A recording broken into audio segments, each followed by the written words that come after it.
and I was his fourth student. So Dr. Mohan Sonar, you have got 20 minutes and 5 minutes. Thank you, all of you.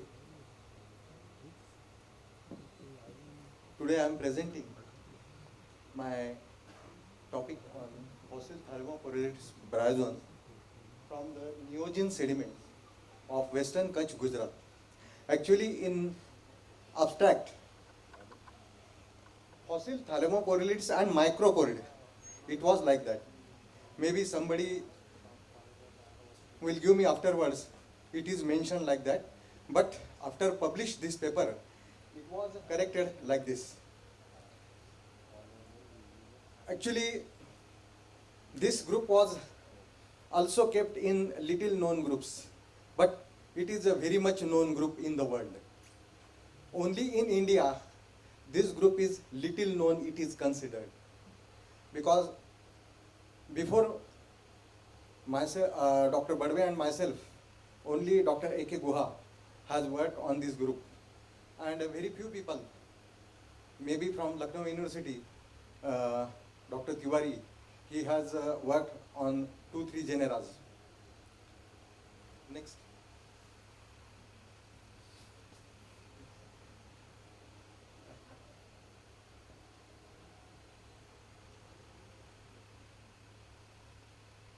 So before starting my topic, I have to give just introduction about the bryozoa. What are the bryozoans? Because most of the people, they don't know what are the bryozoa. Maybe you might be bored about the listening the morphology of the bryozoans, but there is you have to listen it because the introduction is more important to understand what are the Thalamoporellids. The phylum Bryozoa constitutes the aquatic sessile colonial organisms. They are colonial just like corals, but they are not corals. They are very similar to corals. They are also rib builder organisms. They have geological record from Ordovician to recent. Freshwater bryozoans are also present. They have no hard structures, and their limited fossil record is available in the world.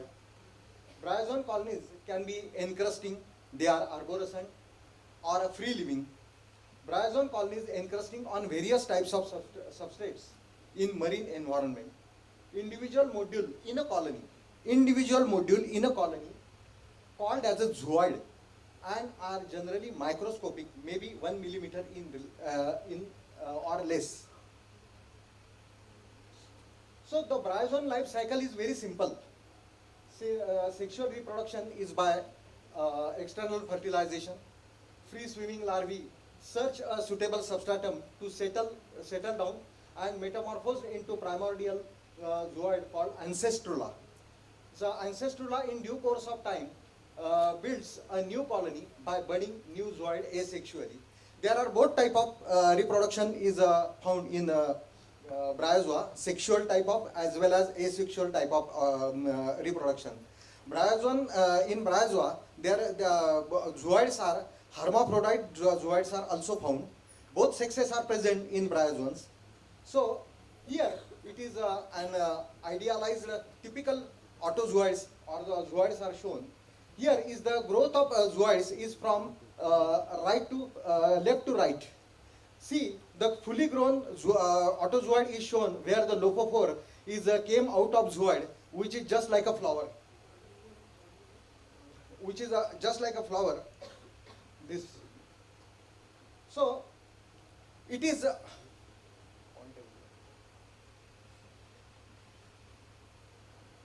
This one autozooid is a box-like, but box-like concept is just a misleading concept. Why I am calling it as a misleading concept? Because when I called it as a box-like means it is not like a container. It is not like a container. It is a one integral, box-like is an integral part. It is an integral individual. It is not an inert container.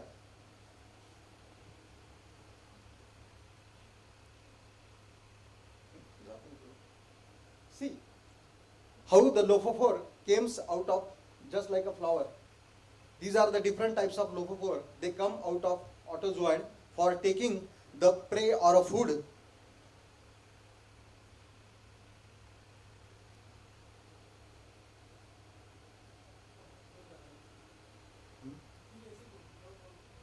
See, the bryozoan autozoid has some defensive organisms, defensive parts like avicularia and ovicells. The avicularia, their function still not known, but it is in some of the bryozoans, it is found that they are active defensive organisms. Among the chelostomes, these polymorphs, with a few exceptions, generally considered to perform the broadly defensive functions. Among present-day bryozoans, avicularia vary considerably in the morphology, ranging from those with a similar size and morphology to autozoids in the same colony. So to others that are extremely different from autozoids in both size and morphology, as well as in their patterning across the colony surface. Some are occurring in a definite pattern, some occurring in a scattered way in the colony. Autozoids like avicularia that retain ability to feed were described by Cook 1968 in Caloparid anascan like Crasimarginatella.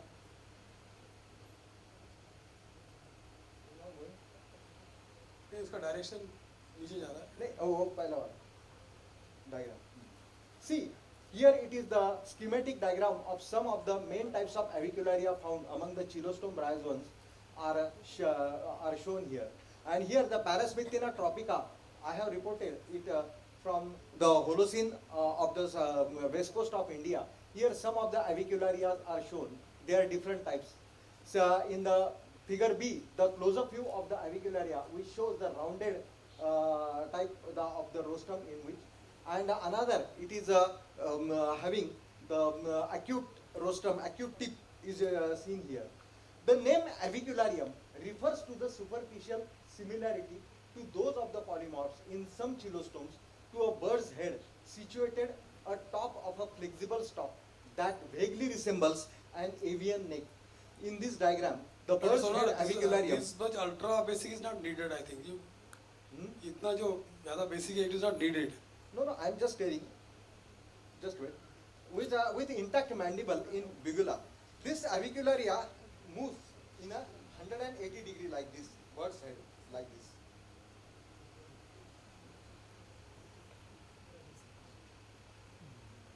Then reproductive polymorphs. Polymorphs with reproductive roles are widespread among marine bryozoans. Most reproductive polymorphs are females functioning in the incubation or brooding of embryos before they are released into the plankton as a larvae.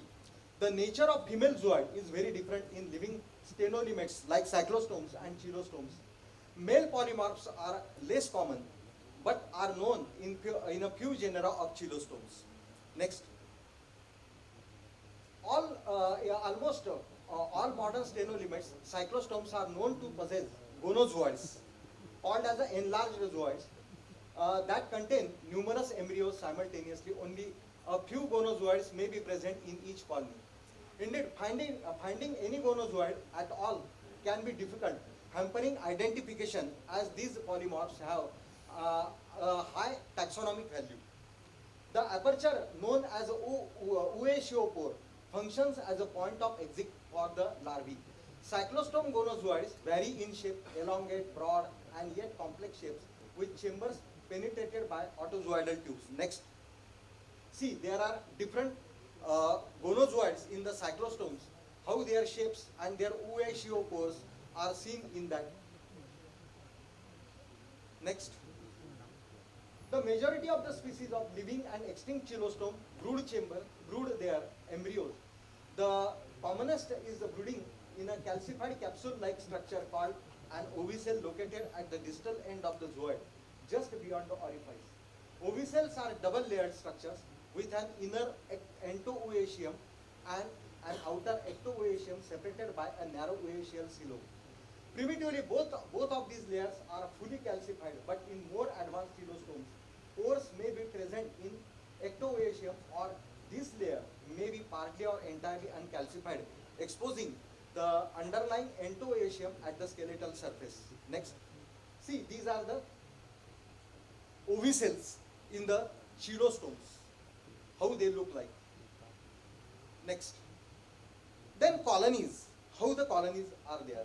So based on zooids that range from tubular to box-like in shape, bryozoans have evolved from myriad of colony forms depending upon the shape, orientation and rate of addition and position of the zooid in each part of the colony. The colony form is determined. Bryozoans can grow into variety of colony forms with the basic type being encrusting, erect, free-living and rooted. Encrusting form. Zooids form a crust on surface of a hard or firm substrate.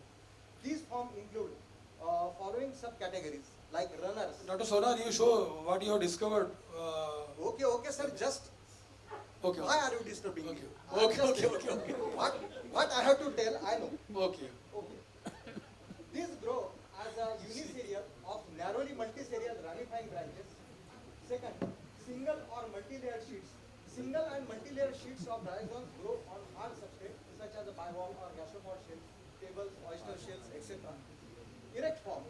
These colonies grow in an upright fashion. This form includes uni and bilaminate sheets, arborescent, bilaminate colonies, and arborescent unilaminate colonies. Next. Free-living form. Free-living form live on fine-grained sediments, have a cap-shaped form. Rooted form. These forms adapted for living rooted in sediments. They include both erect and free-living colonies.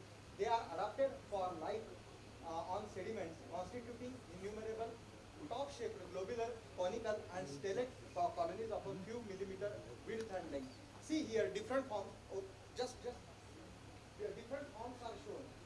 These are the different colony forms in the bryozoans, and they are useful as a paleo-environmental indicators.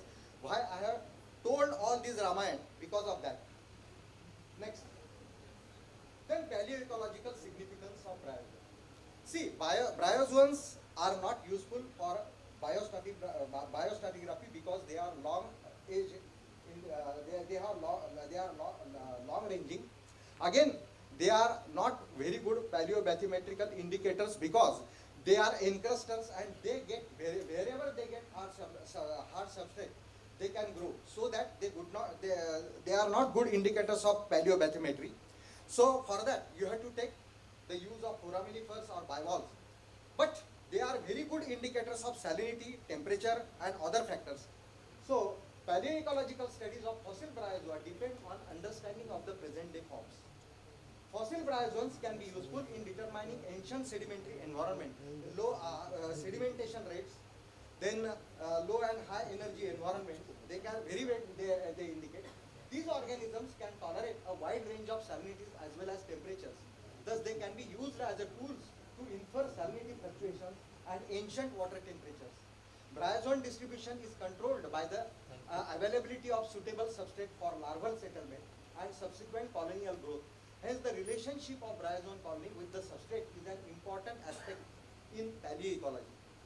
Zooid morphology, colonial plasticity, colonial growth forms all provide information about their habitat. Next. Salinity.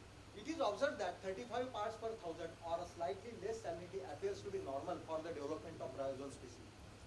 Below 20 parts per thousand genera and species becomes less common, and below 12 parts per thousand only few species occur. Temperature. It is one of the most limiting factors which influence the distribution of bryozoan species. Many species occur in a narrow range of temperature called stenothermal, while many others in Dr. Sonar, listen me. You are delivering keynote address in front of young students. You should not read. You should not read. You are, because you know, in this colloquium there are more number of youngsters. So if you read, it is it is not acceptable. Okay. So they indicate most of the species they influence the temperature. Again, many species occur in a narrow range of temperature. They are called as the stenothermal, and with many others they occur in the both in cold water as well as warm water. They are called as the eurythermal. If the exact temperature ranges of a particular living bryozoan species are known, then fossil representative of those species can be used to indicate sufficient water temperature. Next. Then fossil Thalamoporellids. Next. See, from the Kachchh region, I am not going into detail of the Kachchh, their stratigraphy and all these things. We have reported the 14 species of Thalamoporella. Those species are Diabulostoma transversum, then Thalamoporella budgei, this is the new species. Then Thalamoporella bugensis, Thalamoporella arabiensis, these we have reported. See here, one thing is observing in this diagram, this Asian diagram. Most of the autozoids, they have abnormally grown. Here the abnormal growth of autozoids. Again, this diagram. In some of those, here, again the abnormal growth of autozoids is seen. Abnormal growth of autozoids is seen. Again, those avicularia, here these are the structures. They are acute in nature and some of them, they are very small. These are the some noting conditions are seen in this ACM diagram. Here only one spatulate avicularia is seen rather than autozoids. Again, next. Here also some abnormally grown autozoids are seen. Again here, the avicularia are acute in nature. Next.